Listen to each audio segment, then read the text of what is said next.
I want to share with you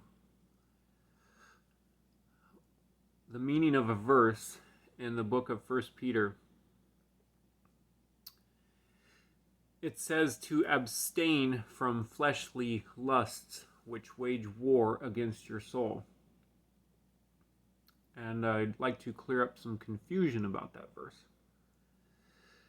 In contemporary society, what goes through people's minds when you say fleshly lusts is sexual attraction and sexual sin. But that's not entirely what this verse is talking about. That's not what this verse is talking about. A lust is the desire to benefit yourself at someone else's expense. That can manifest itself emotionally, mentally, sexually, monetarily, physically, and I'm sure there's more ways than that. So lust is not primarily a sexual thing. Lust is a work of the flesh. It can be expressed sexually, but it can be expressed emotionally, it can be expressed monetarily, it can be expressed in any number of ways. It's a work of the flesh. The flesh is humanity apart from Christ. That's all it is. For an accurate definition of what the flesh is, we can look at Philippians 2, where the Apostle Paul gives a very concise definition of his flesh, and you will find no mention of his physical body in there. And then in Galatians 5, we see what the fruits of living in that humanity, don't need this, in that humanity without Christ produce.